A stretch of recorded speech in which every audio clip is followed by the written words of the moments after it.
Hey guys, I'm Urizi. This story is all about what if Sakura's character was rewritten. A rewrite of Sakura, in which a blunt and eccentric OC is placed into the body of Sakura Haruno at the start of the series. Nothing at all could possibly go wrong. Before we proceed with the story, please like and subscribe to this channel if you liked the video, and don't forget to check the description for the other works of the author if you liked the story. Let's start. Chapter 13. So a gender-fluid doctor walks into a... Naruto stepped into my kitchen and I looked up from cutting a slice of the cake I had made to greet him with a smile. My teammate hadn't bothered to knock on the front door, simply using the key I had given him to hop on inside, a habit I encouraged cause Goggle Gods knew I would never ever knock on the front door of my friends now that I knew how to jimmy a lock. Naruto grinned back at me. Hey pretty lady. What ya make? Opera cake, I answered, giving a slice to Gadu and Doku before cutting off another piece. What's an opera?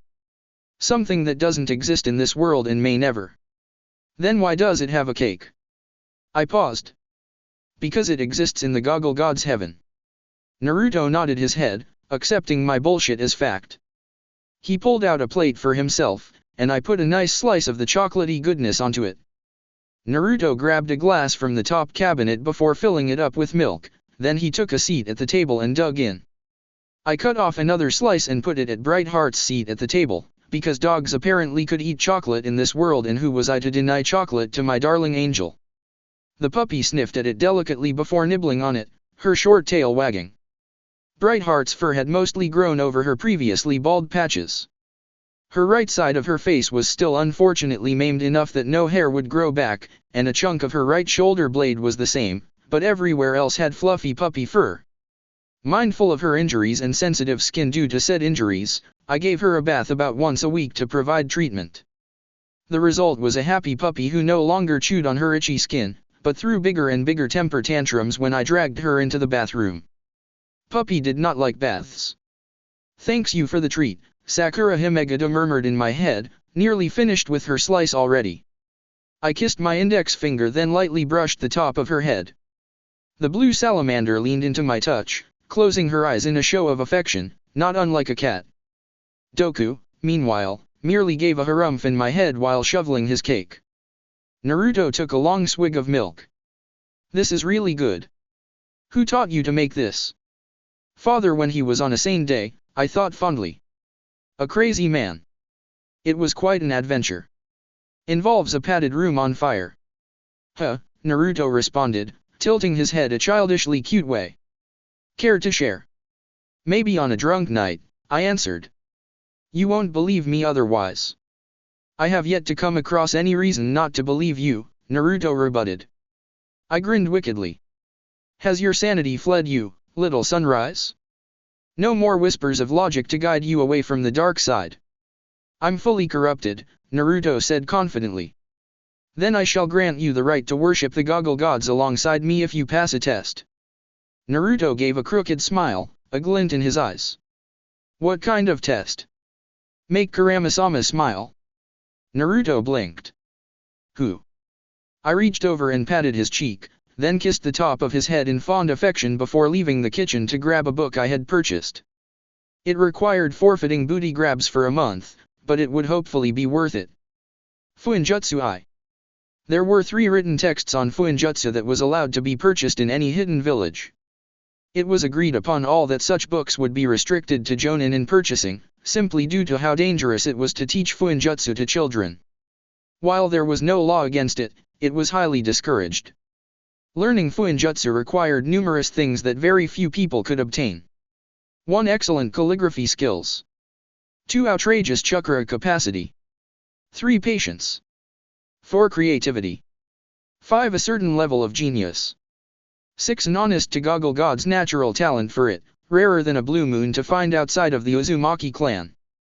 Expecting most of those traits to be found in someone under the rank of jonin was unheard of, especially the chakra capacity, and given the extremely large fatality rate of people who have tried to learn Fuinjutsu.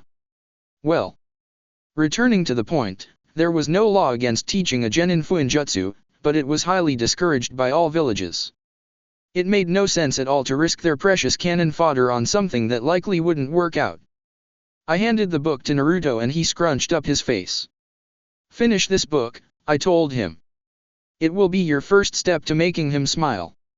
In addition, if you finish this book, I will tell you who has a crush on you. That got the boy to straighten his back. What? Really? I swear on my love for Kakashi-sensei and Kisame-sama, I swore.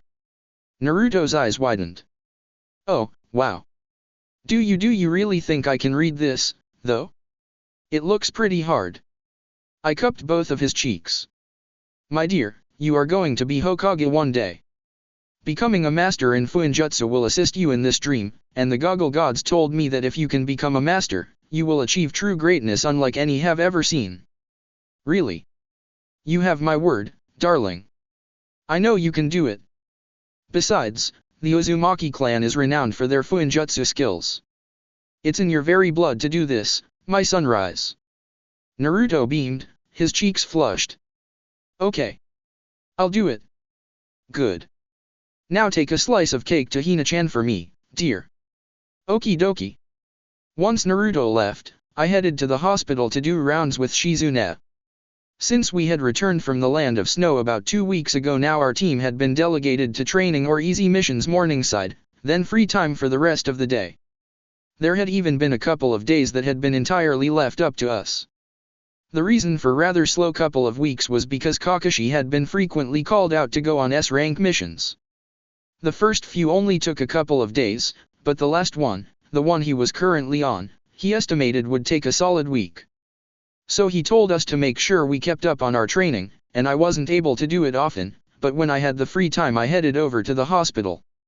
The entire experience gave me an odd sense of nostalgia, which was weird because I knew I hadn't trained at the hospital before, but overall was a pleasant experience. The staff became acquainted with me and I was allowed to supervise all surgeries with Shizune, which was inordinately useful. Shizune was a pleased pickle to have me as her temporary slave around the hospital, forcing me to do a vast majority of paperwork and recite illnesses/treatments she would quiz me on. She even let me suture patients on good days, or diagnose them under her supervision. We talked a lot about poisons, too. After I introduced her to my 2 summons and explained what they did, Shizune was keenly interested in having them create new poisons she wanted to test out, as well antidotes. In the process, I got to learn a lot more recipes, which I dutifully took notes on. Despite having 2 excellent summons who could create the poisons/antidotes for me, I still decided to keep up with my garden and practice brewing on my own. It was a good skill to have, and I felt like the better I understood the process, the better off I would be. The 2 of us were currently in her office. I was updating a few charts after we had performed successful surgeries on the patients. A sharp beeping sound filled the office and Shizune let out a groan of annoyance. I gave her a sympathetic smile. I can take care of it so you can finish your paperwork. Oh, would you? Thank you, Shizune said, handing me her beeper. Take care of my patients for a bit when you're done. I need to get caught up. I saluted. Consider it done, senpai. Shizune smiled warmly at me, taking another dainty sip from her green tea. Thank you, Sakura-chan. The first time I called Shizune senpai instead of sensei, she insisted I called her sensei until Tsunade accepted me as her apprentice, but I declined, citing that she was far too young to be a sensei. That got me a cute giggle and head pat, and I finally got to call someone senpai and have it be accepted. With a skip in my step I made my way towards the front desk. Wonder what would warrant an urgent beeper? Maybe someone needs to get amputated. I thought with glee. That would be fun. Not for them, obviously, but fun for any surgeon. I never quite got Grey's Anatomy with their obsession with surgeries, but there was quite the rush when suturing someone while their life hung in the balance. Since death didn't scare me, risking my life no longer provided the pleasant rush. Saving someone's life, though? Nothing compares. Quite selfish of me, I knew, but it wasn't like it hurt anyone for me to sincerely enjoy my job. I loved being a doctor in training. If the whole kunoichi thing didn't work out, I was a-okay with being the sexy doctor who was almost always in surgeries.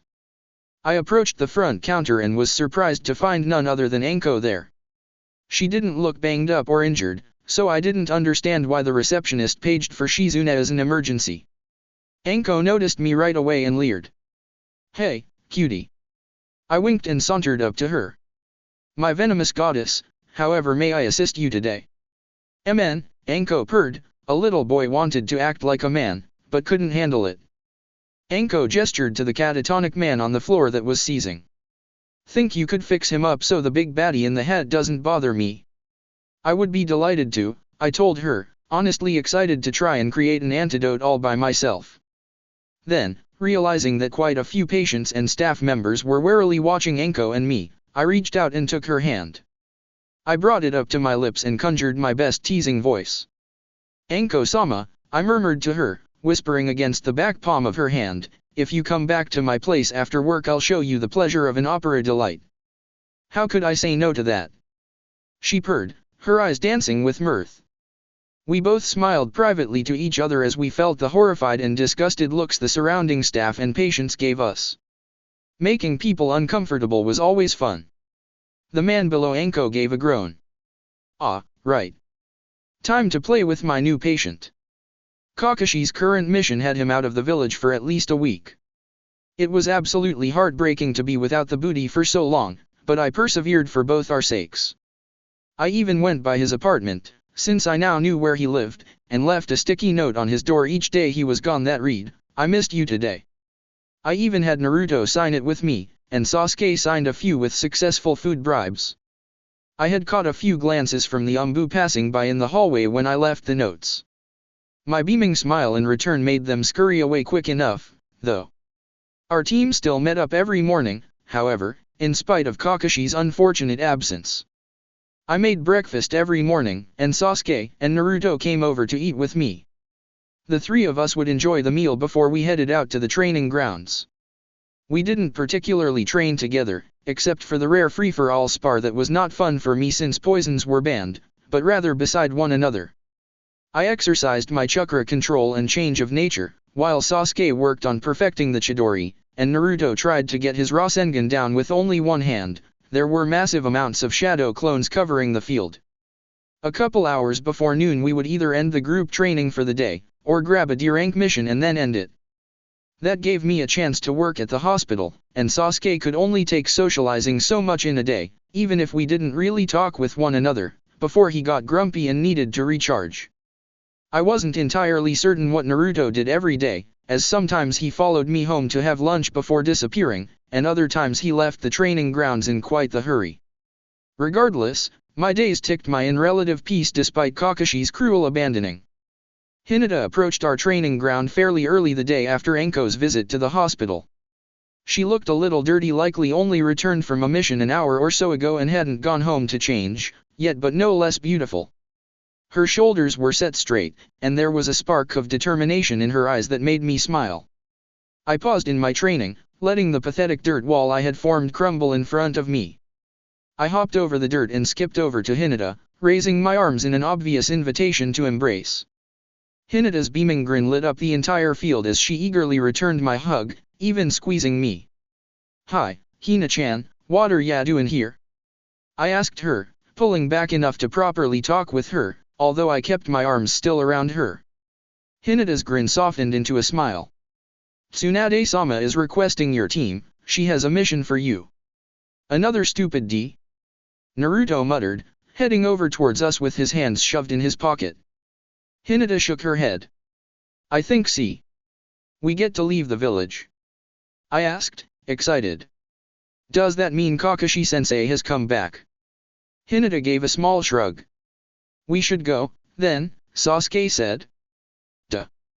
I miss Kakashi-sensei," I exclaimed. "Thanks, Hina-chan." I gave her a quick kiss on the cheek, which made Naruto squawk in surprise, so of course I kissed him on the cheek, and so Sasuke didn't feel left out I tried to do the same to him. He kneed me in the gut in a way that reminded of me Kakashi. "We need to get some Kakashi-sensei and soon," Sasuke muttered with disgust, dragging me to the mission desk while I tried to regain my breath from his brutal shutdown. I wheezed. "I miss him so much." "We know," Naruto told me sympathetically.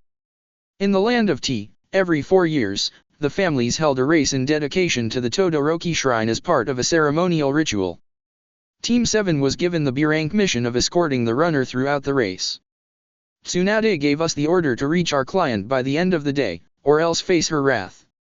Needless to say, we were out of Konoha within 10 minutes. I had Naruto send a clone to Hanabi that Bright Heart would need attention while I was away. Our team traveled at a decent pace, not enough to break a sweat, but certainly making good time. Come noon, Naruto's stomach let out the first growl, with mine following soon afterwards.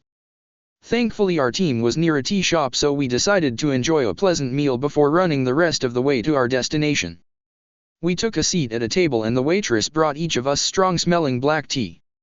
I noticed immediately that our soon-to-be client was seated at the far back table and seemed to be glaring at us. Marino Idate. Disgraced younger brother to Ibiki. Hates all shinobi and kunoichi. Loyal to the family that adopted him. Backstory: failed the Chunin exams, was forced to remain a genin forever. Depressed, he fell to Aoi's trickery, almost exactly like Naruto and Mizuki, and was forced to flee the village. Ibiki went to rescue him, along with two Umbu, but Aoi had signed an agreement with a Megakuer and Ame sent their own Umbu team to secure Aoi and the stolen Konoha treasures. Ibiki was tortured, building caught on fire, and Idate had to flee the burning building in order to survive. Idate believed his brother died in the fire, along with Aoi. Wandered the streets as a homeless kid for a while before Jirako, who was paying us for the mission, picked him up and adopted him, so to speak. Welcome, she greeted us with a practiced smile. What can I get for you? Sweet bean soup, Naruto answered first, grabbing his tea and taking a big gulp. Dumplings would be nice, I told her. Takoyaki.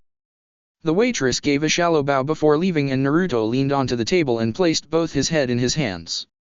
Been a while since we've had another escort mission, huh? Think it'll be another secret princess?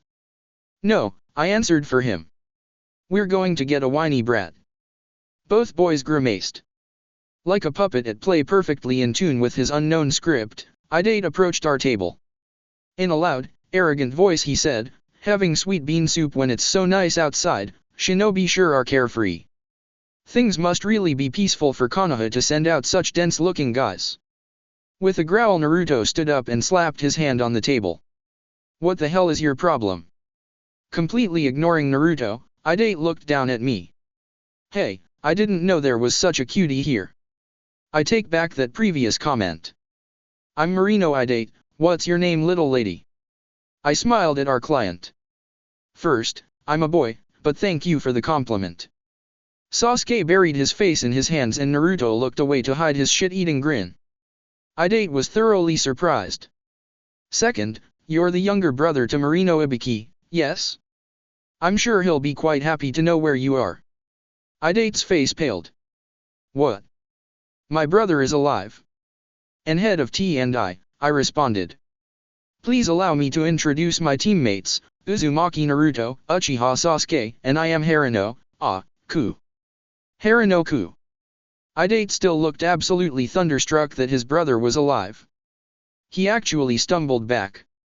I motioned for Sasuke to scoot over and the Avenger complied.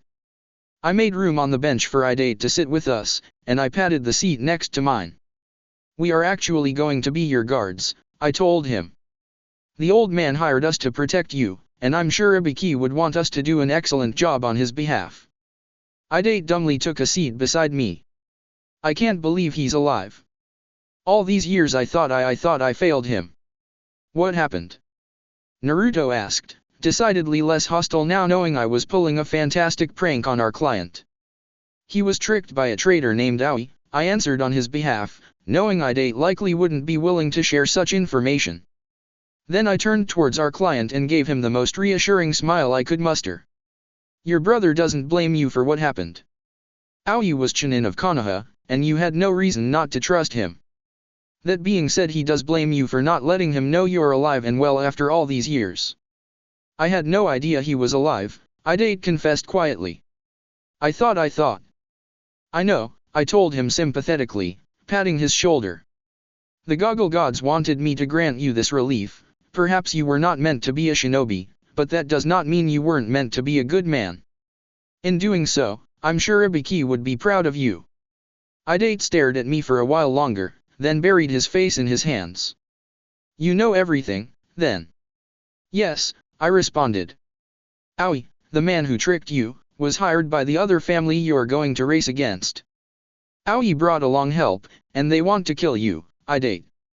My team won't let that happen, of course. Idate's brow furrowed. How can you say that? He's a Jonin. Only in rank. Skill level he's barely a Chunin, I dismissed airily. We've faced actual Jonin before and won. Yeah, don't worry, Idate, Naruto said confidently. I mean Ku's really strong, and so am I. The bastard over there is okay. I can kick your ass, Sasuke informed Naruto. I know you can try, Naruto stressed. The waitress brought over our food and I offered a dumpling to Idate. Idate took it quietly, chewing on it thoughtfully. Can you tell me about my brother? Of course. After enjoying an amicable lunch, the four of us walked to Jericho's estate, since he was the one who technically hired us. We were let in and we all met with the middle-aged man. Jericho greeted us with friendly smiles. Hello, Konoha Shinobi. I'm glad you have already been acquainted with Idate. We're to escort him throughout the race, yes? I inquired. Jericho nodded. Yes. I'm afraid our enemies, the Waigarashi, would wish to play dirty. Keep him safe for me, please. We will, don't worry, Naruto reassured him. We've never failed a mission. I have faith, Jericho responded confidently. The race is tomorrow morning, so please make yourselves at home until then. Thank you. Come morning, the entire village gathered at the bay to watch the race start. Idate began his stretches and he muttered, keep Aoi off my back and we'll be golden. He won't survive long, I promised him, deciding not to mention that I was beyond stoked to have another chance to test Krite's kiss on someone. Anko also gave me a recipe that would make people simultaneous retch and shit their parents until they threw up actual bits of their stomach and shat out their intestines. While that seemed interesting to watch, I thought it would be best reserved for emergency or for someone I really hated. Or as an incentive to get someone to talk, since the poison lasted about 7 hours before it reached a fatal stage. Sure would hurt, though. Naruto and Sasuke were equally decked out with poisons and sedatives I made last night. I gave them strong antidotes Gata recommended using when facing a Megaku or Shinobi, and each had them at the ready for when we inevitably faced them. And as the sun barely rose over the top of the horizon, the announcer signaled for the race to start.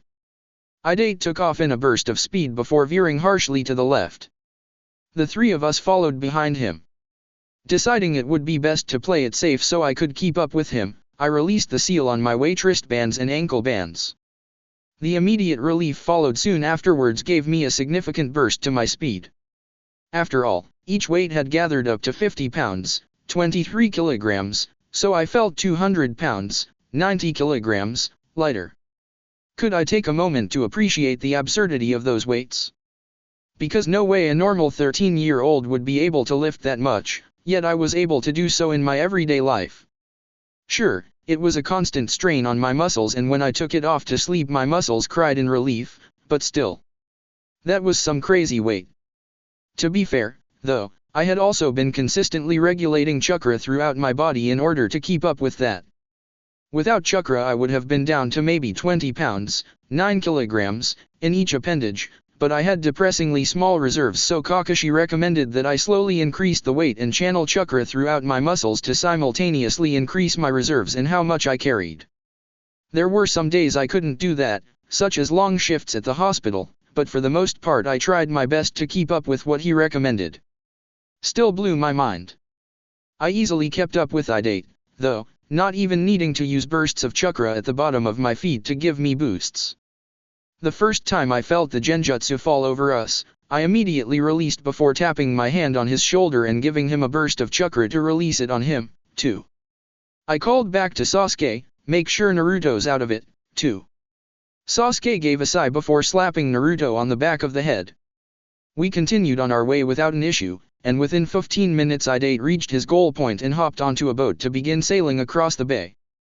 We got on it with him, and I climbed up to the post. As soon as I see the enemy, 2 of us should hop over to their boat and take care of them. Who wants to volunteer? Whoever is left will have to deal with Aoi, Sasuke said. Yep.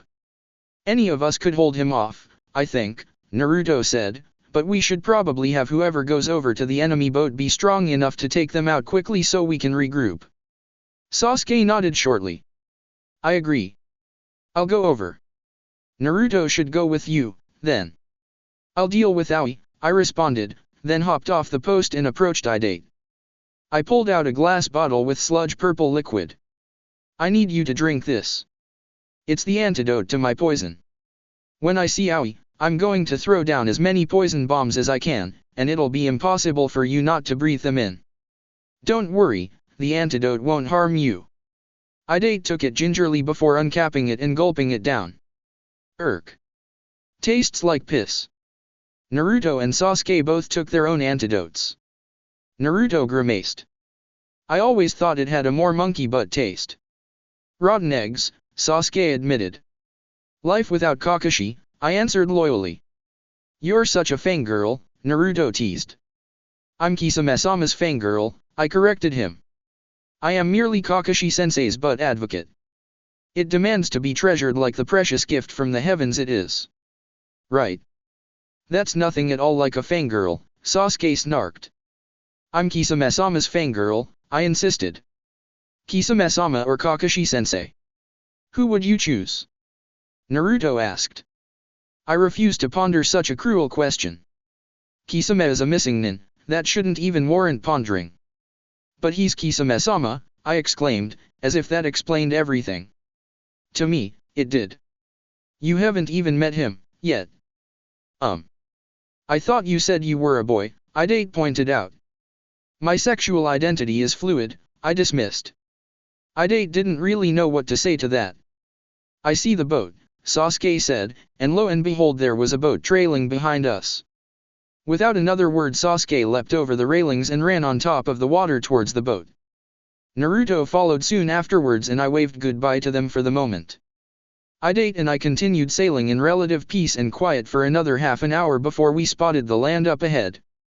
Idate gave me a grin. We're nearly there. Making good time, too, I commented, noticing the gathering storm clouds. In the anime Idate and Team 7 were frequently sidetracked and caught unprepared. The genjutsu in the beginning cost them an hour, and the attack from the Omegakuer team cost them another 2 hours.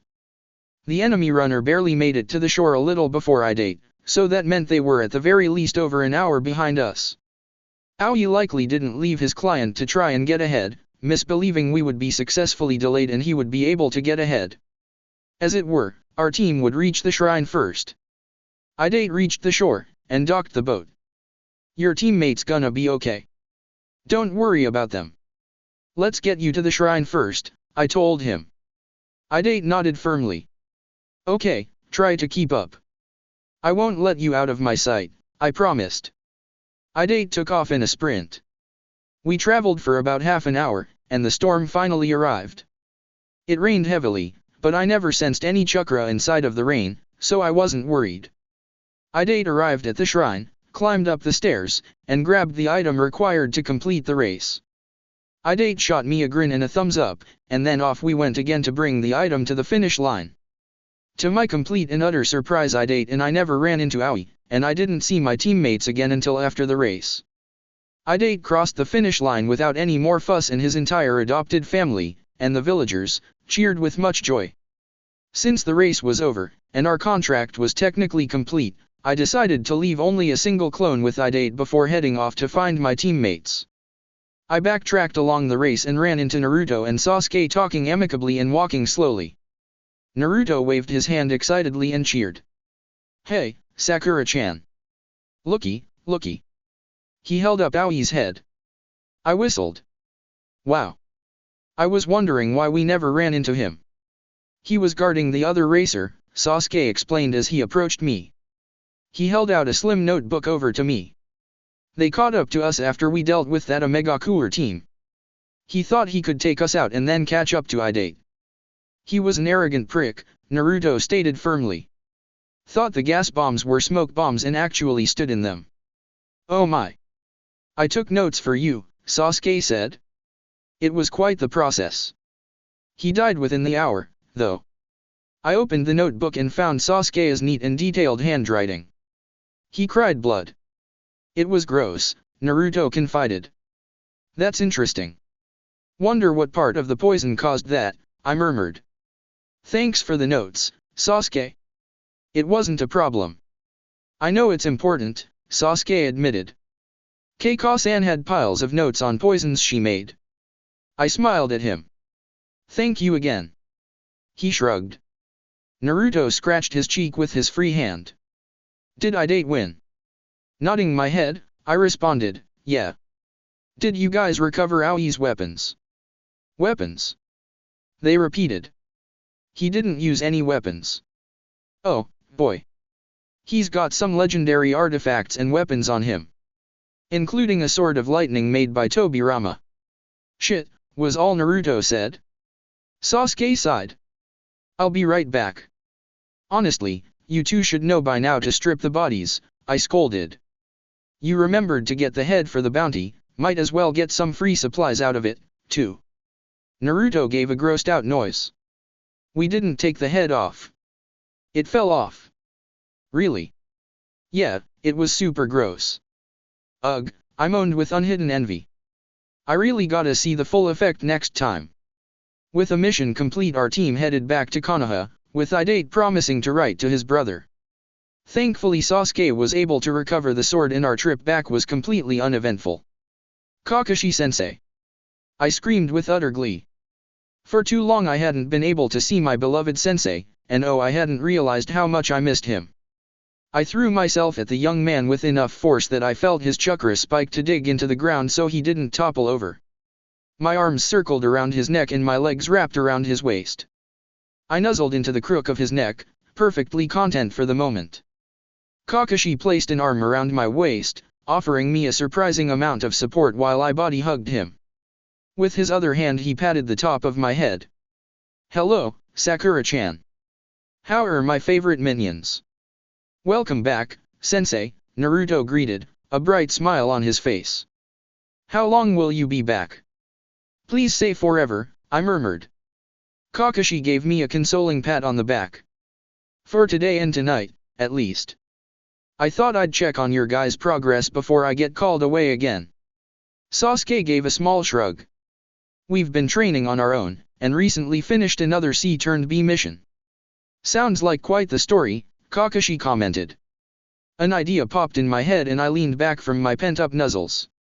We need to have dinner together tonight. All of us. My place. I will make the food. Naruto, Sasuke, you guys have to be there by 5. Kakashi, I'm telling you to be there by 1 so you will show up at 5. If you're later than 5 I will cry. Naruto beamed. Dinner sounds great. I love your cooking. Tonight is my designated rest night, Sasuke allowed. That vaguely surprised me because I thought for sure Sasuke would be the type to constantly overwork himself every night, despite that being crazy unhealthy and detrimental to the long term. He always struck me as the obsessed type with his training. I beamed and then looked pleadingly at Kakashi. The man in question was certainly uncomfortable, so I decided to help ease him. Our safe word can be spotty. You say spotty and I guarantee to play safe and nice. I swear upon my devotion to the goggle gods. Spotty for my food indefinitely, Kakashi immediately said. So you'll come. I'll come, he promised. I released my hold on him so that way I could jump up and down in excited glee. Then I grabbed onto Naruto and made him jump and hug with me. I pulled away from him after a minute then took off. I gotta start getting ready. What about training? Kakashi called after me. I'll train at midnight instead, I dismissed. My kitchen table was too small for our whole team, and the dining room was set up as my brewing lab. I decided to stop by the furniture store before I headed home to cook. I created 2 shadow clones, which left me to a lowly quarter of my chakra left, and sent them to go grocery shopping. I picked out a low-sitting dining table, a light wooden-colored one with a smooth finish, that would be plenty big to seat each of us. I got red Cushions to go with it, and went ahead purchased a matching futon. It took a couple trips to carry everything to my house, and it was so nice to be able to carry such a heavy table by myself. I felt so proud of my muscles, and about 10 minutes to set it up in the living room, but it was worth the effort. I had my clones clean up the living room while I set to work in the kitchen. I wasn't a messy person, per se. I had a routine around the house, and breaking that routine left me uncomfortable, so it was easy to keep things relatively picked up. I had many hampers and trash bins scattered about the house, so I never had to worry about leaving messy stuff on the floor, but I was lazy about putting away books/notes/sewing supplies. Not to mention Brightheart shed a lot. I minced and chopped up onions and let the sirloin rest inside of them while I worked on other aspects of the dinner. I made fresh dough to use as the wrap for the Wellingtons, and with the leftover dough I added sugar and extra butter to turn it into a pie dough. With meticulous and happy focus, I worked on the dinner. Cooking always made me happy. It reminded me of baking with father, and cooking with Ka-chan. I felt a little pang in my heart when I thought about them, but it wasn't enough to wipe off my smile. Maybe it was silly, but when I closed my eyes I felt like they were with me, telling me what to do for the next step. The door swung open and I heard Brightheart let out a soft yip of a greeting. Brightheart had alternated between laying on her bed in the kitchen and watching me work, and going outside in the backyard and playing with her toys. For the moment she had returned to the kitchen and managed to persuade me into giving her a strip of steak. I looked down at the puppy, and she looked back up at me, licking her chops. "Smells amazing." Naruto crowed. "Is that a new table?" "Yeah, there wasn't going to be enough room in the kitchen, so I got another table." "Can never have enough table space," I responded, pulling out the Wellingtons from the oven. Naruto let out a groan of appreciation at the smell. I placed them on the cooking rack and turned around to greet my guest. "Thirsty?" "A little," Naruto responded, stepping into the kitchen and taking everything in with wide eyes. "You made all of this?" "Wow." I beamed with pride. "It's the first dinner we'll be having as a complete team. I wanted it to be nice." "Good thing I skipped lunch," Naruto exclaimed. "Man, this looks great. Did you bake a pie?" "It's on the window," I responded, pulling off my apron and hanging it on the kitchen hook by the doorway. "Let me put the tea on and we can head into the living room." Naruto gave a nod, following behind me as I set up the kettle, then headed into the living room. He sat at one end of the table, sprawling out his legs and leaning back. "Your home smells so good, Sakura-chan." "Ah, thanks. Did you get any reading done?"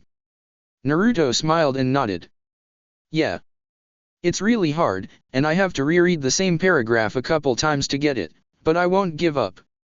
"I'm sure you'll do great," I reassured him. The front door opened as Brightheart hobbled into the living room. The puppy flopped into my lap, and Sasuke popped his head. "Smells nice." "Thank you," I responded, beaming at him.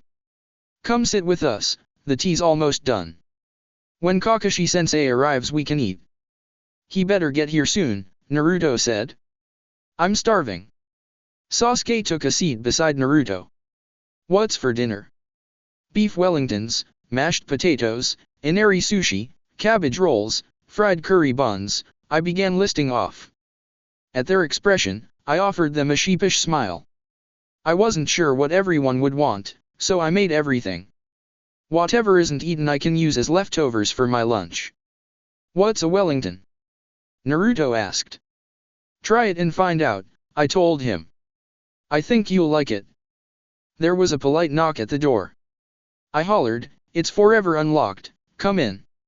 Kakashi entered my home, and stepped into the living room. "Smells delightful." "Finally, we can eat," Naruto cheered, hopping up from his seat and making a mad dash towards the kitchen. Sasuke and I followed behind him at a slower pace, with Kakashi behind us. Naruto grabbed a plate and began to shovel a mountain of food on it. While he did so I turned towards the others and said, "I made green tea and lemonade. Do you have a preference?" Kakashi answered, "Green tea." Sasuke nodded. "Me, too."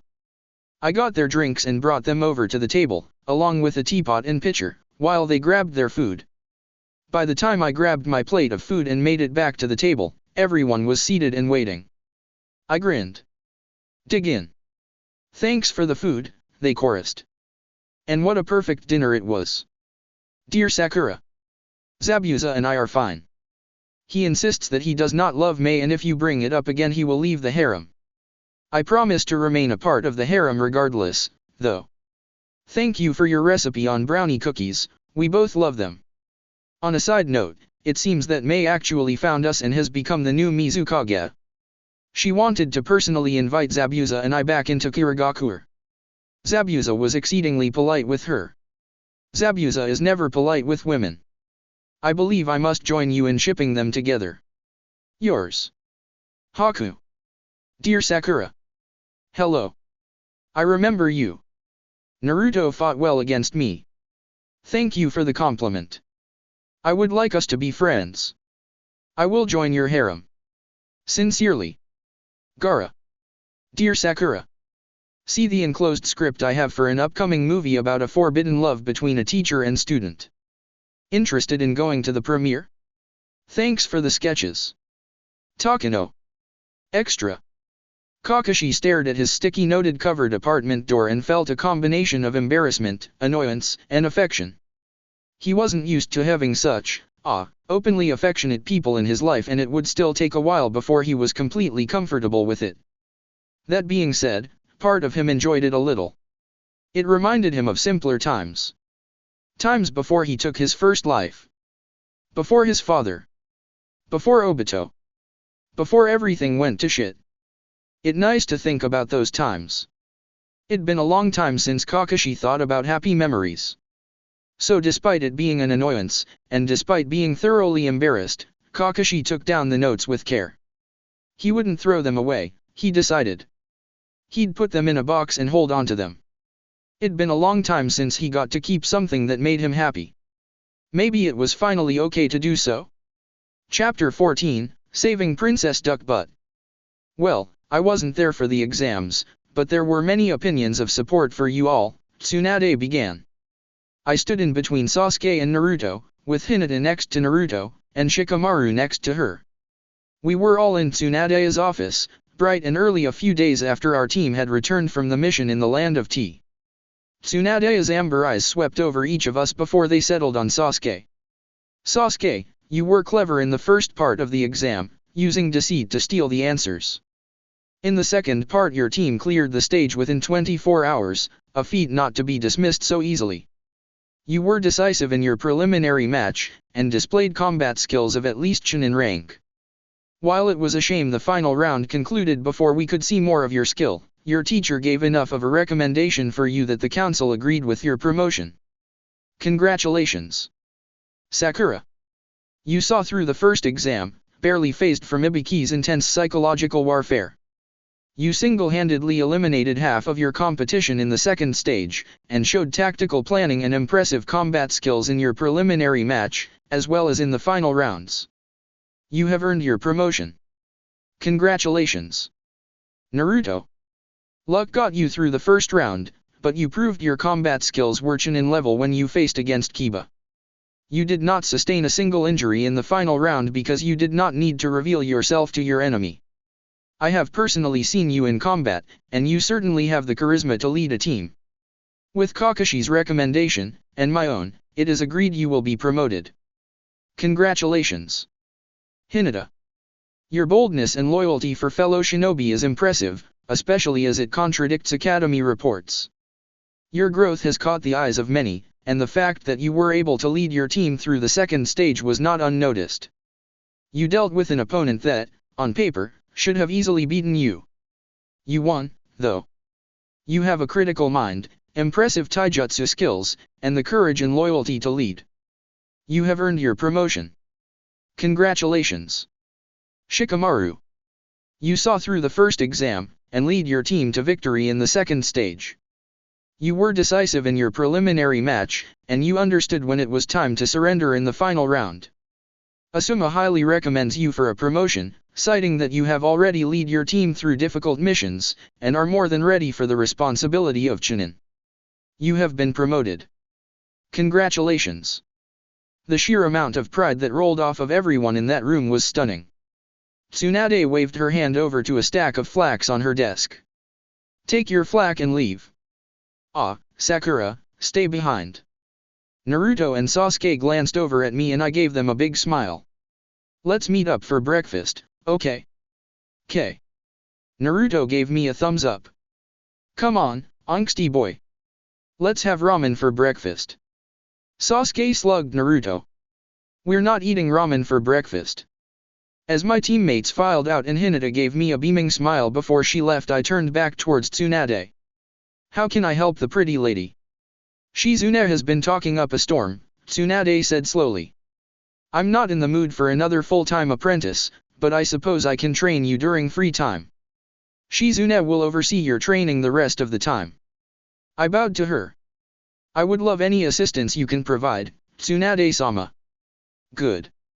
It's not for free. Tsunade then gave me a rather evil grin. Since your entire team has been promoted to Chunin, Team 7 is technically dissolved. You will still go on missions, of course, because you were trained to work well together, but I have something different in mind. You told Shizune you wanted to continue training with Kakashi no matter what, yes. That's correct, I agreed. I love him. We know, Tsunade dismissed, her smile no less evil. So you would not object to a permanent partnership with him? Absolutely not. Good. When he gets back you can tell him the good news, Yuzulf. I squealed. This is like a dream come true. It'll teach him to report late to me, Tsunade muttered under her breath. Then she smirked. When he gets back I'll have a mission for you two to go on. Just the two of us? I asked, utterly delighted. Yep. Shizune coughed to try and cover up her laugh. Ah, I do hope you tell that porn reading Kakashi the great news while near a camera. I'll see if I can rope Naruto and Sasuke into helping me with that. It's the least I can do, I told her. I met up with my teammates at Ichiraku, unsurprised to find Naruto's stubbornness won out in the end. I slid into a seat beside Naruto, and waved cheerfully at Teiuchi. Naruto slurped loudly before greeting me. Hey Sakura-chan. What did the Hokage want to talk to you about? Sasuke asked me. Well, since we're all Chunin Team 7 is technically disbanded, I answered. So Tsunade-sama, in her great wisdom, decided to partner me up with Kakashi-sensei indefinitely. Both boys choked on their food, then Naruto started howling with laughter. He pounded the counter and clutched at his gut, and even Sasuke was struggling to suppress his wheezing laughter. Please, Naruto begged me, let me be there when you tell him. Tsunade-sama requested a recording of it. What say you two assist me in such? We certainly can't deny a request from our Hokage, Sasuke said with a small grin. The three of us enjoyed a good laugh, anticipating Kakashi's return. We spent the rest of the breakfast setting up a grand plan of how to get the whole thing on video, and what to do for maximum impact. We merrily chatted for a couple more hours after that before we decided to head our separate ways to train. I headed home to check up on Brightheart and try brewing a new recipe Anko so kindly gave to me.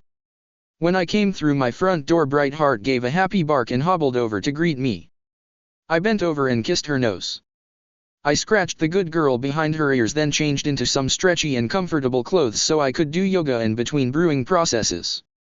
It felt like one of those good days. I got a promotion. I got to be partnered with Kakashi for the rest of our lives. I got to enjoy a wonderful breakfast with my friends. And now I got to relax at home with my puppy, and make poisons. What a great day. My forehead woke me up that night.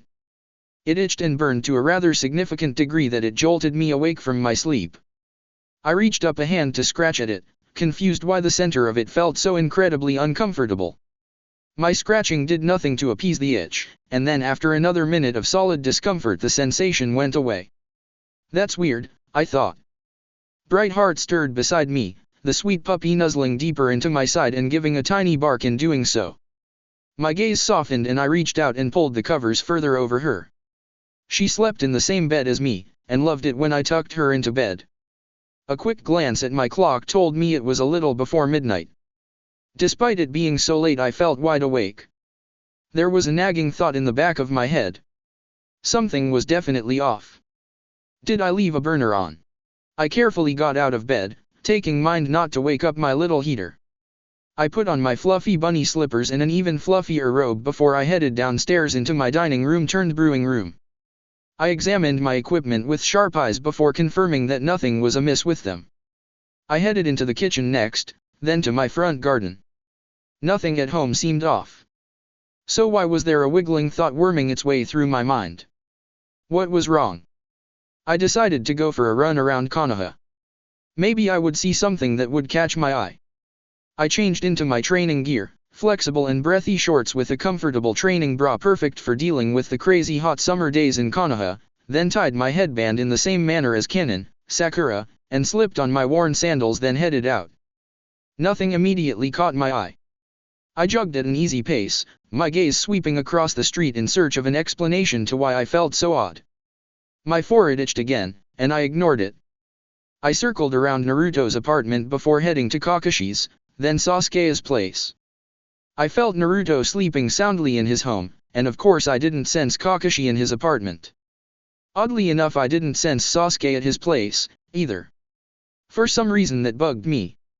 So I tried to reach out with my sensing ability and search for that familiar staticky feeling I got from Sasuke. I sprinted as I searched, trying to cover as much ground as I could. I almost missed him. Maybe if I hadn't been so perturbed about his absence I wouldn't have been so hyper-focused to his signature.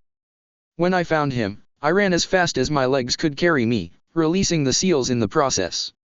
I stumbled to a stop when I saw him. He had a backpack slung over his shoulders, and his hands shoved into his pocket. I recognized immediately what was happening, a keen sense of sadness fell over me before I brushed it aside. I ran up to him, placing a hand on his shoulder and causing him to pause and look at me. I smiled at him. Going to Orochimaru. He looked up at the stars. Goggle gods. Something like that, I guess, I allowed, finding it odd I had coincidentally awoken on the night he left. I know you have to go. At least for a little bit. The curse mark you have isn't fully complete, and you need to finish it before it kills you. The Sound 4 will take you to him. Sasuke nodded slightly, closing his eyes. I have to go. Sort of, I admitted. I have to tell Naruto and the others when dawn hits. They have to procrastinate your arrival, because if you arrive too soon then Orochimaru will take over your body and you will die. You'll never see your brother again. Sasuke turned towards me, a slight frown on his face. And then, Orochimaru destroys Konoha. The words came out of my mouth and I grimaced. How do I know that? I wondered. Kekai Genkai. It's not a Kekai Genkai. Sasuke's face paled a little at that, but he did an impressive job of displaying apathy. You don't have to go to home, I continued. When we delay the Sound 4, you will get a chance to fight Naruto for real. When that battle is over you'll have the choice to come back home, or go to Orochimaru. What happens if I go to him? What happens if I stay? If you go to him, you will get the training you want, I admitted. You will become strong. Naruto and I will find you in about 3 years, and you will get your fight with Itachi. But those 3 years are going to be hard on you. Orochimaru is every bit the mad scientist the world makes him out to be. He's going to want you to do things you don't want to do, and you'll never be comfortable there. You won't be happy. Stay here, though, and you get the training you want, but it'll take longer. You will get to face Itachi though, and you'll be happy. Sasuke shifted uneasily, his eyes drifting back up at the stars. Silence fell between us, as I wondered how such a lovely day had taken a rather sour turn. Sasuke, you understand best what you need, I finally said. What you've been through I have no way of truly understanding your pain. Of course I want you to stay, but I can't honestly say it's the best choice for you. Yes, Orochimaru is a mad scientist, but he's a genius. Maybe you need a different perspective, maybe you need that immediate gratification for power. I don't know. What I do know is that no matter what you choose, I'm still here for you. I will support your happiness as best as I can, Sasuke. And I may not love you like I love Kakashi-sensei, or Kisame-sama, but I do love you. All I want is for you to be happy. I want you to live comfortably, and happy. I want you to be able to smile. I want you to be able to want to have a family again. I know right now it's hard, and I get that, really I do. I can't force you to be happy, or take an approach that I think is best. Only you know what you need, I finished softly. I hope you come home, though. I hope you choose to come back, but if you don't I won't hold it against you, because I'm your friend. I'll always be your friend. Sasuke didn't respond for a while, his gaze downcast and his hands shoved deep into his pockets. He shifted his posture, rocking from side to side as he took in my words. I patiently waited, knowing that time was something he needed. I never hid my affections for my friends, but it was the first time I verbalized the fact that I loved him like a dear friend, and what I sincerely hoped for him. Sasuke finally mumbled, "Will you take care of Kasan's garden?" "I promise," I swore to him. "Her notes are in a room beside their bedroom," he continued quietly. "I don't want them to go to waste." I gave him a soft smile. "I'll take good care of them." "Thank you." He swallowed. They're their graves. "I'll keep them clean, and visit them as often as I can." Sasuke shifted again. Is there anything? Quickly understanding what he asking, I gave a nod. "Promise me a couple things. The biggest one is that you have to listen to me before you fight Itachi. I will find you right before you fight, and I'm going to have some information you need to hear. It'll be unbelievable, and hard, but you have to promise me you'll listen." "I promise," Sasuke agreed with ease. "Try to find Kabuto's weakness for me," I added. "He's the one person I can't forgive." "I mean you don't have to if you don't want to, but..." Sasuke gave a wry smile. "Consider it done. Lastly, don't forget about us.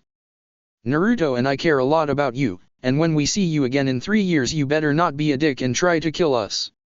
"I promise I won't try to kill you," Sasuke said with a frown. "Why would I? If you break that promise I will use you as my first live test subject for when I complete my poison to make people strip," I threatened. "Cameras and fangirls will be involved." "I promise I won't try to kill you," Sasuke reiterated quickly. I gave him a smile and held out my arms. "Good." Sasuke hesitated for a split second before he stepped into them. I hugged him tightly, placing a small kiss on his cheek in a familiar manner. Then I took a step back as to not pressure him and said, "It'll make my life easier if you knock me out for a few hours so I can wake up at exactly dawn and not get in trouble for not preventing you from leaving." Sasuke's lips twitched. "Okay. I'll see you later." "I'll see you in a few years," I promised him. "Watch out, I'll probably be one hell of a sexy lady by then. I don't think pigs will learn to fly that soon." I stuck my tongue out at him, and he took that chance to deliver a decisive chop to the back of my neck. I awoke at dawn, impressed with Sasuke's skill to accurately time it. My neck was stiff, and I took a couple minutes to stretch out the worst of the kinks before I headed out to Tsunade's office. I climbed up the outside wall, drawing more than a few gazes my way, and knocked on her window. Tsunade barely spared me a glance before rolling her eyes and gesturing for me to come in. Hopping inside, I said without missing a beat, "Sasuke has been manipulated into leaving the village and is currently being kidnapped by Orochimaru's Sound 4. Permission to send a retrieval team after him." Tsunade's eyebrows shot up. "Elaborate."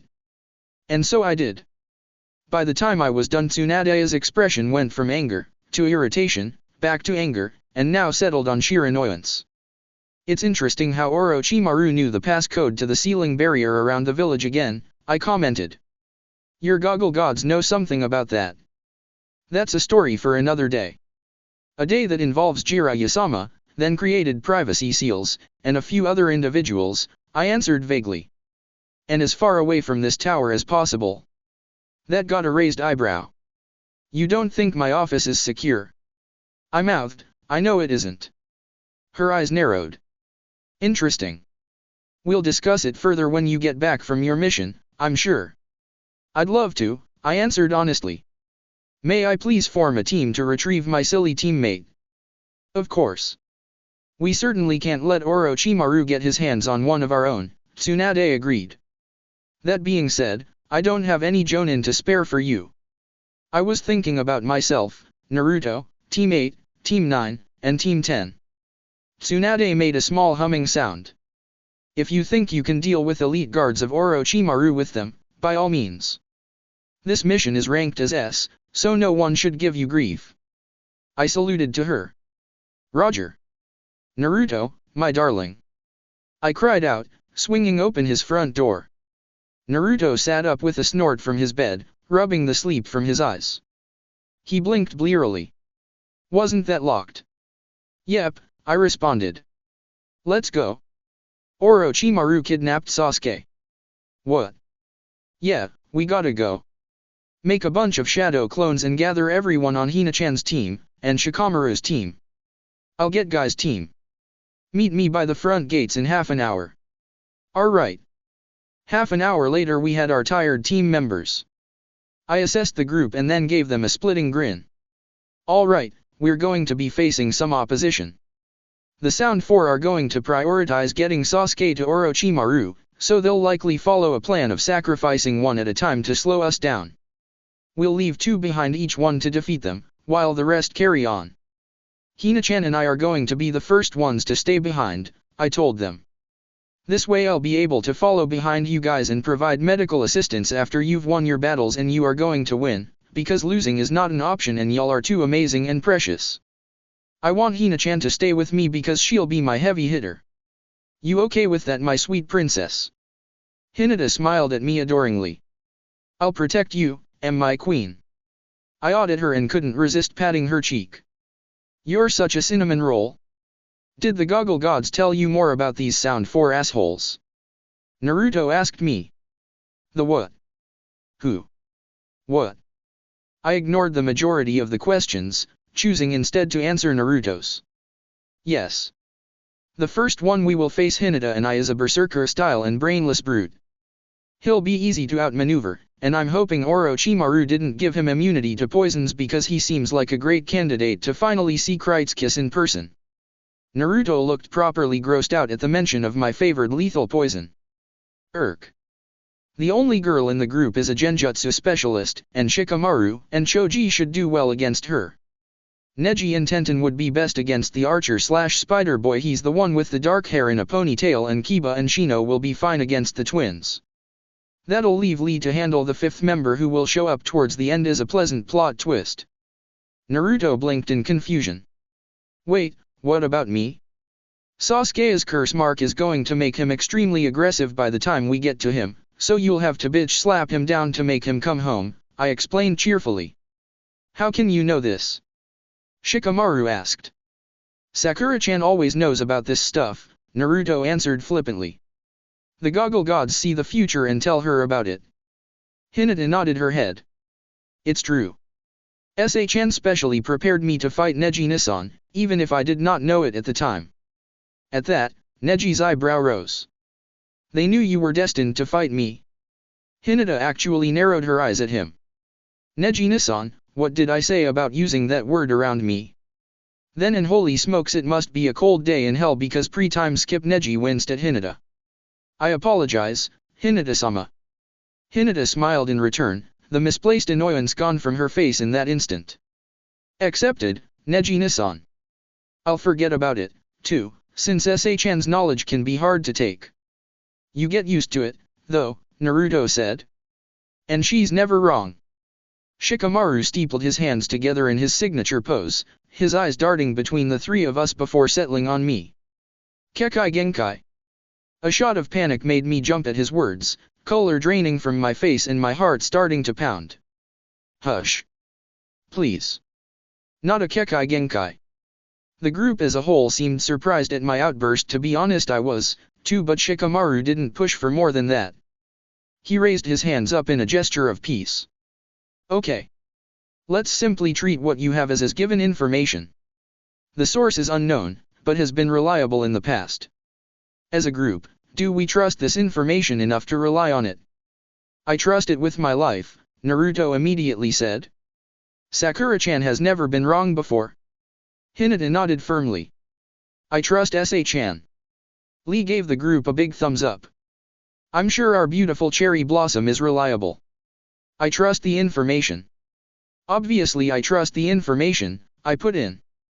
I'd like to add that Kakashi-sensei has also relied on my source on previous missions. One of them involving the safety of the now feudal lord of the Land of Spring. That got some more raised eyebrows in the group.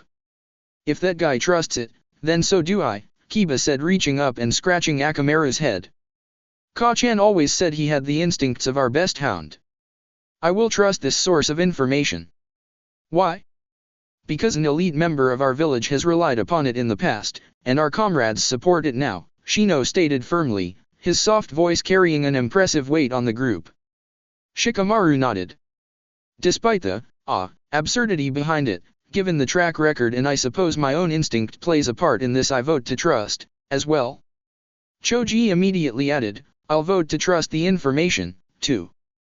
The last members to hold out exchanged looks of varying levels of reluctance. Tenten and Neji both looked like they very much did not want to trust my information, but with the majority of the group on board, their protests would likely be drowned out. Still, Tenten tentatively said, I'm not familiar with Sakura-san, and a good track record doesn't mean perfect. Naruto glared balefully at her on my behalf. I placed a hand on his shoulder to prevent him from losing his temper. The Sunrise was a naturally happy individual, but when it came down to his friends, his mother's temper came a-knocking. I turned towards Tenten. I can't make you believe, but I can ask that you let me prove it to you. Then I took a deep breath and began to give physical descriptions of each of the Sound 4 members, as well as their strengths and weaknesses. I was as detailed as I could be, pulling information I didn't even know I had in order to give them all a solid impression of each of the members. Then I went on to describe why I suggested each duo for fighting them, because I had seen some members fight individually and come out on top. The only fight I didn't see clearly was the fight Hinata and I would be facing, one of the reasons why I wanted to place myself in that fight so I could actively control the outcome.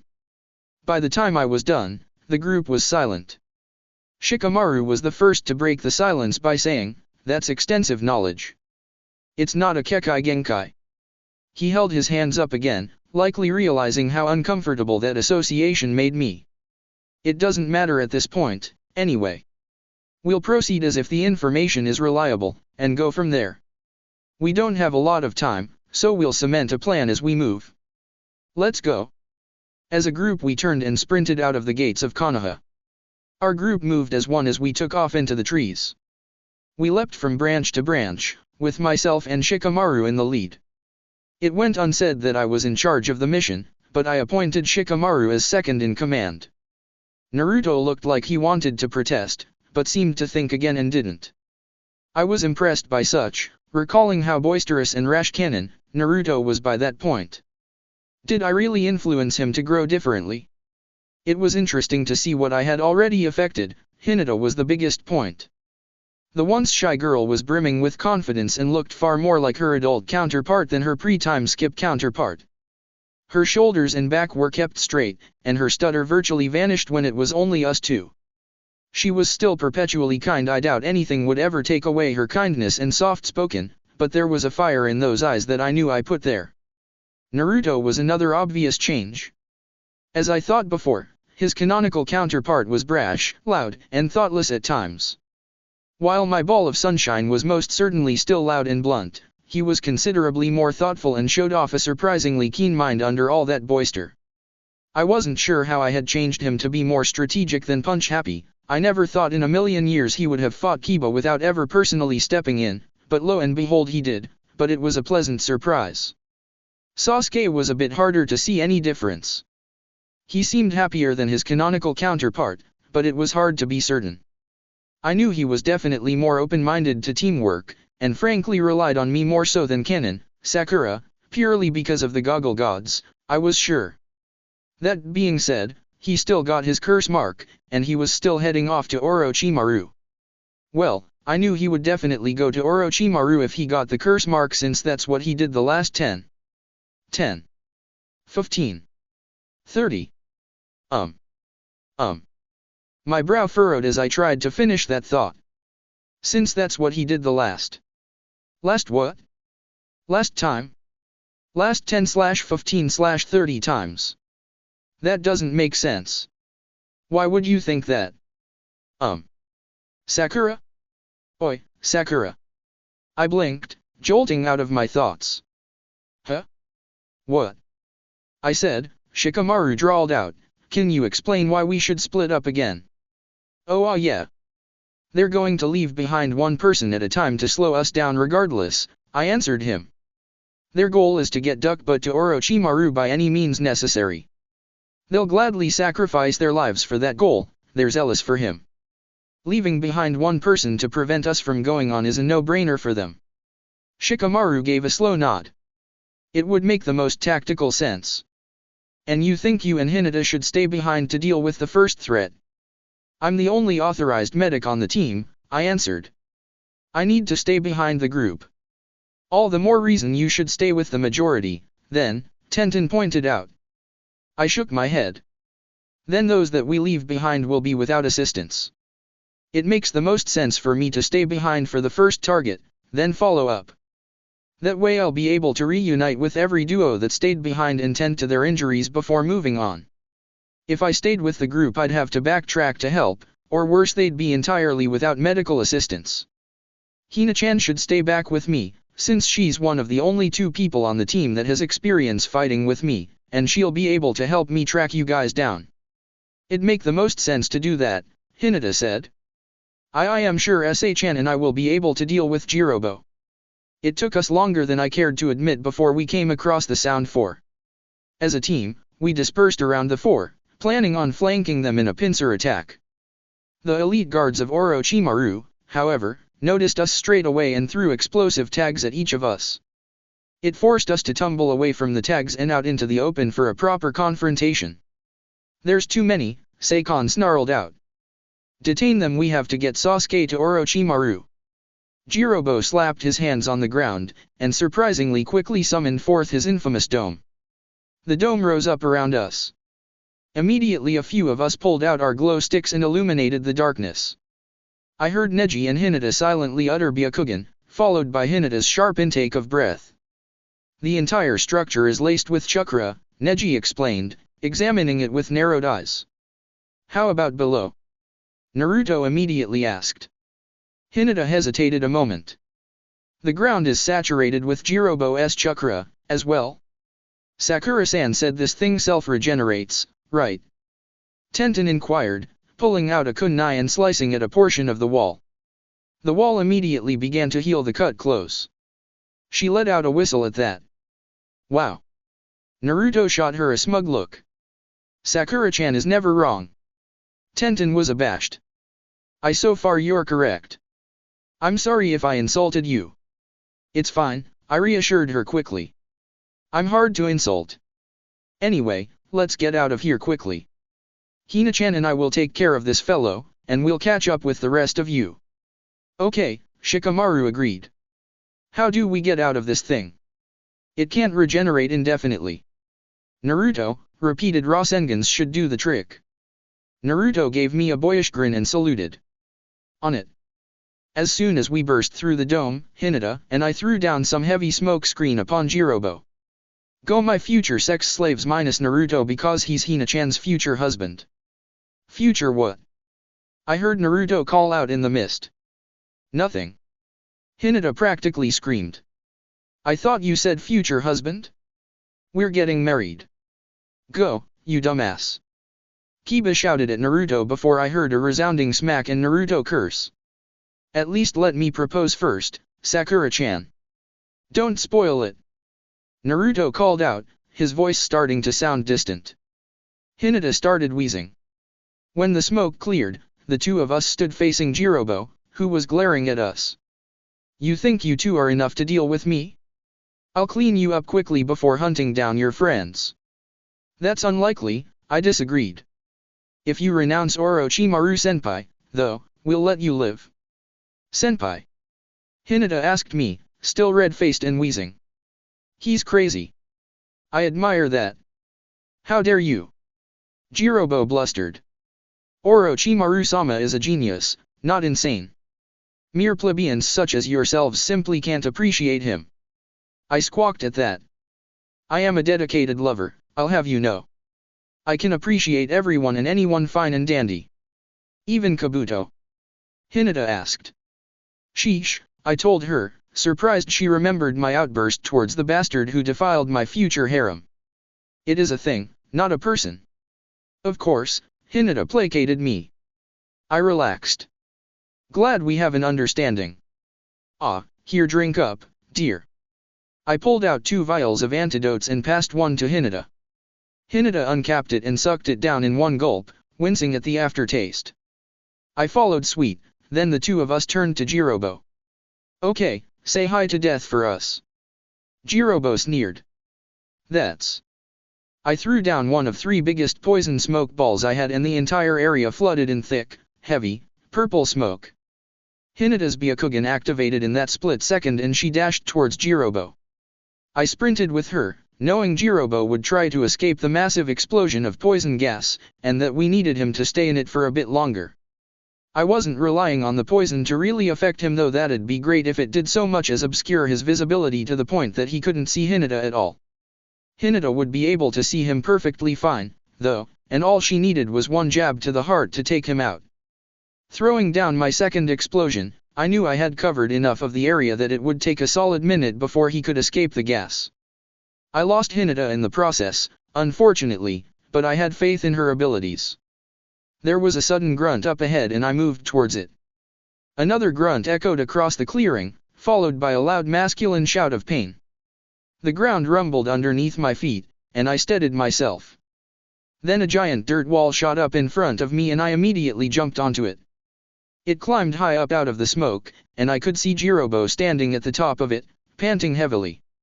His left arm dangled uselessly, and sweat covered his face. Jirobo wheezed. "Wah, what kind of poison?" I gasped. "No way. You're actually bothered by it." Hinata was beside me in that instant. She gave me a smile and held up her wrist, showing me how swollen it was. He caught my second attack. "I think I may have broken something." "I'll take care of it," I promised her, walking up the wall towards Jirobo, who was starting to gasp for air. "Would you mind terribly if we watched for a bit before ending him? I've never gotten to see Kright's kiss work on someone before." "We have time," Hinata responded. "Right. We do," I agreed. I thought for sure it would take us at least half an hour to deal with him. I never suspected Orochimaru-senpai wouldn't have conditioned them to be resistant to Kright's kiss. Then again, Shizune was the one who invented the poison, and she only did so a few years ago, so. Hinata approached Jirobo, who was starting to convulse and bleed out of his eyes. She delivered a quick jab to the back of his neck. I went ahead and paralyzed him. Just in case. "Good call," I told her, holding out her hand. "Let me take care of that wrist for you." She smiled cutely at me, gently placing her dainty wrist in the palm of my hand. A few minutes later I had the hairline fracture sealed up and the swelling was non-existent. Unfortunately, by the time that was done, Jirobo went ahead and croaked. "Ugh," I said, disgusted. "He didn't even last the full hour. What the fuck, Orochimaru-senpai, why wouldn't you condition resistance in your minions?" "He's not that much older than us," Hinata pointed out. "Perhaps Orochimaru hadn't had enough time to install the resistance. Or he got arrogant and thought his stupid curse mark would cure the poison." I murmured. It felt like it had a ring of truth to it, but I couldn't be sure. "Oh well. Help me put his body the corpse scroll. Maybe Tsunade-sama will let me dissect him. I bet Anko-sama would be happy to learn more about the curse mark." Hinata smiles adorably. "Okay." Hinata and I held hands while we hopped from tree branch to tree branch. I had complete faith in our teammates to overcome their battles, and Hinata had complete faith in my complete faith, so neither of us were concerned. Hinata asked me, "Will we save Sasuke-san?" "Not this time around, I think," I answered her honestly. With the curse mark, he's going to go to Orochimaru-senpai. Why do I keep wanting to say always? Kekai Genkai? It's not a dem Kekai Genkai. When will we be successful?" she asked next. "After we save the broken-hearted crow who lives under the red clouds. That will take many steps. Such as, I have to talk to the boozy princess," the words spilled out. "I have to deal with the tired man in the shadows. We have to save the Tsundere Yandere mix and his insomniac buddy, the panda prince. I need to use therapy no jutsu on my number one boy toy immediately after that. We'll talk to Duck Butt again, but he's never ready to come home then, so it's mostly a hi how are you damn it you promised not to try and kill us thing. Hinata's big pretty eyes looked over at me. What's it like knowing all of this? I didn't really have answer, because half the shit I said I didn't understand. I could guess what most of it was, and what I had to do, but how in the hell I knew what to do was beyond weird. K. Finish that and I will start visualizing the most disgusting things I can. But, frankly, now was not the time to be wondering how in the hell I knew things I really shouldn't have known. Sure, I was a dedicated fangirl who obsessively read every data book, Wikipedia entry, and all manner of fanfictions, but that stuff didn't tell me where the salamander contract would be. It didn't tell me how to transplant a heart. And it most definitely didn't tell me what I had to do in order to get Sasuke back, aside from faithfully following the canonical story, but I was in the middle of shooting that story to pieces. Yet I somehow knew it. Words spilled out of my mouth like a river, tumbling over my teeth and tongue like they had a mind of their own. I could scarcely believe the information came from myself. It almost seemed like someone else was talking. It was such a strange phenomenon. At first I could have dismissed it stroke of luck, or some such thing, but I really couldn't anymore. Inner wanted to call it a new genetic ability, a Kekai Genkai, however I couldn't agree with her. The very idea of declaring it as such, acknowledging it, made me feel sick to my stomach. I was honestly scared of calling myself a new blood. I didn't scare easy, and my instincts for self-preservation were borderline non-existent, but every inch of me was screaming against that matter. I didn't understand why, or how, but I knew with every fiber of my being that if I said I had a Kekai Genkai to see the future, then something terrible would happen to me. Not death, because who gave a hoot about that, but something much, much worse. What that would be, I didn't want to know. I could only think it would involve some sort of pain, because I was still fairly averse to pain, but I honestly wasn't sure. What I had, whatever it was, wasn't genetic. It was something unique to myself, and not something I could pass on or teach. My beloved goggle gods were simply a badly put together cover, and what if they aren't a cover? I literally made them up on the spot thinking about Obito. Okay. What if you didn't? What? I mean, look, if it's not a Kekai Genkai, then it's something. This information wasn't obtainable in your first life. It could only be learned by someone from this world. Are you honestly trying to suggest that someone is, what? Implanting information in my head somehow? That this person is someone who has lived through this before? Like a time traveler? I don't know. That is the biggest bully pooey I have ever heard.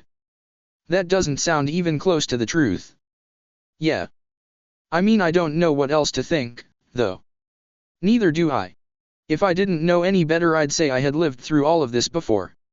Inner and I shared a quiet laugh at that. And you, what? Died at the end and got sent straight back? Pfft. I know. Ha ha ha, oh man. The sheer absurdity of that put a smile on my face. Maybe that's why you're so scared of a Kekai Genkai. First time around you said it was, and maybe Root or Orochimaru wanted to experiment on you. That. A chill ran down my spine. That sounds disturbing. Let's change the subject. Inner, likely sensing my unease, agreed with me.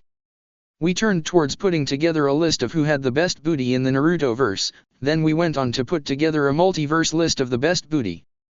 It was a nice enough topic that by the time the sun started to set, I felt chirper.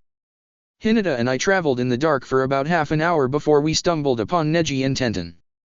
The two were sitting back to back, out of breath and surprisingly banged up. We landed into the clearing beside them and they both looked tiredly up. I cocked my head. Did you guys actually have trouble? What is Hinata-sama's little brother's name? Neji inquired. I do not, I only have a younger sister, Hanabi, Hinata answered. Both of our companions relaxed, but I frowned at their question. Did they try to trick you before? It's happened before on a mission with Guy-sensei, Tenten explained. Someone tried to impersonate Lee. That made me laugh. Oh my goodness. Did they scream of youthful fires as well? No. That's what gave them away, Neji answered, his lips twitching. I take it your fight went well. Ridiculously easy, I answered with a sigh. He had no resistance to my poison. So unfair. I didn't get to use any of my signature moves with Hina-chan, like Harem no Jutsu. Hinata blushed. I don't think that would have been a good plan, SA-chan. I pouted. It's a great plan, but the jerk butt died way too soon. The princess shook her head in fond of amusement before she kneeled down towards her cousin and his teammate. Let's tend to our comrades. As the princess commands, I answered her with a bow. It took about an hour to heal up Neji and Tenten to the point where they could comfortably move, and we decided rest a few hours before we began our pursuit once more. I had to deactivate my weights so I could conserve my chakra, which kinda stunk, but I was still proud of myself for being able to go so far with the weights on. Hinata hunted us some fat rabbits that I turned into a delicious stew. I always carried dried herbs and spices with me since starting up my own garden because fuck rations. We ate in a companionable silence that was broken only by quiet murmurs as Neji and Tenten retold their battle with Spider Boy. Unfortunately for them, Spider Boy went straight away into the second stage of his curse mark in hopes of preventing the entire group from escaping. It was thanks to Shikamaru's quick thinking, however, that let the majority of them slip away while Neji and Tenten kept his attention focused. From there on it was a blur of Tenten trying to corral him into Neji's range, and Spider Boy deftly maneuvering through her traps and tricks. She managed to catch him with her wires, though, and it slowed him down enough for Neji to pounce. That had taken over an hour, though, thus leaving both of them pretty exhausted. They had planned on resting for a few hours before moving back out, but thankfully Hinata and I had caught up to them. It would have been a lot more difficult if you hadn't given us such details about his abilities and personality, Tenten commented, sipping down the rest of her rabbit stew broth. MN. Thanks, Sakura-san. No need for honorifics for me, Tenten-chan, I answered cheerfully. I'm happy to be of service, though. How exactly do the, goggle gods speak to you? Neji asked me, his face twisting like he bit a sour lemon when he said goggle gods. They don't, speak like you and I are speaking. I gulped down the last of my soup. I just know, and I know it's because of them.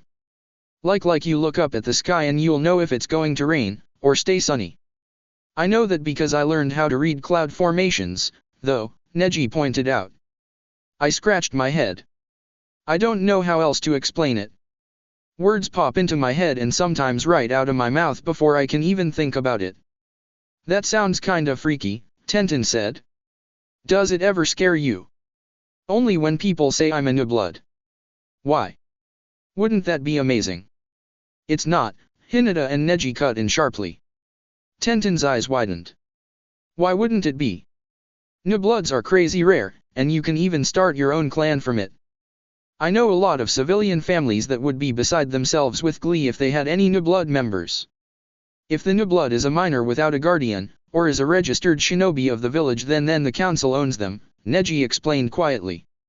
On paper it seems nice, but new bloods are extremely regulated. If Sakura were claim herself as a new blood and given this particular power, I'd be more than willing to bet money that she'd be kept under a tight lock and key at Konoha. The village would essentially imprison her, Hinata whispered softly. Until she could produce an heir, at least, and pass on the bloodline. She has no political standing, and no political force, or tradition, to protect her from that. But surely Konoha wouldn't. It would, Neji interrupted her again.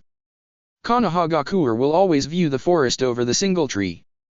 To have a power that gives perfect clarity of the future, to provide such detailed reports of the enemy. It would be too valuable to risk. As long as SHN keeps denying her ability as a Kekai Genkai, the village won't be able to easily hold her, Hinata finished. Especially since they don't have confirmation that her ability could be passed on to the next generation. Tenten let out a quiet "oh," while I wondered if perhaps I knew about all that information already and simply didn't connect it, and maybe that was why I was so scared. Maybe? Ugh, this was getting too confusing. Our group didn't have much else to say after that. We put out our campfire and headed out once more shortly afterwards. We traveled in thoughtful silence with Hinata and Neji leading us through the dark as we tried to catch up with the main group once more. Nearing dawn we met up Kiba and Shino who required light healing, and by that point I had to take a chakra replenishing pill since my stores were starting to pretty low, before moving on. We took a break at noon, eating a light lunch and recouping our energy before moving out again. Kiba was all too happy to spend the time regaling us with the epic battle he and Shino fought in.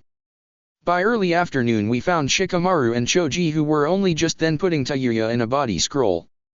Unsurprisingly they were only a bit winded and low on chakra, so we were able to easily move on. It only took about 2 more hours before we caught up with an extremely battered Lee and the stunningly handsome Kimimaro. Our group immediately leapt into the clearing to stand beside Lee. I moved to begin healing the bruises and scratches he had already gained from his one-on-one fight with Kimimaro, while Hinata and Neji stood in front of him. Kimimaro's eyes narrowed. More against Orochimaru-sama. Oh, honey, I sighed. You're too pretty to be a minion. He's crazy sick, my friends, so let's try to knock him out instead of killing him, okay? I wanna take him alive. Why? Shino inquired. Hello? I have a harem to build. Oh my goodness, S.A.-chan, Hinata giggled. There are more important things than your harem. Don't be silly. Nothing is more important. Taking a lackey of Orochimaru alive would provide invaluable information for Konoha, Shikamaru pointed out. He might know where Orochimaru is hiding. Oh, that, too, I agreed. Who cares? This guy is between us and Naruto and Sasuke. Let's kick his ass and move on, Kiba growled. Kimimaro's eyes narrowed. I will not allow any more of you to pass. The Uchiha belongs to Orochimaru. The Uchiha belongs to Konoha. Duckbutt belongs to Duckbutt, I added. Darling, won't you surrender? I promise I take care of all of my harem members. I will fulfill Orochimaru-sama's wish. No matter the cost. Pui. I sighed and went back to healing Lee. I had all of his bones fixed up, and the boy was nearly vibrating with excited energy at being able to fight alongside so many of his comrades.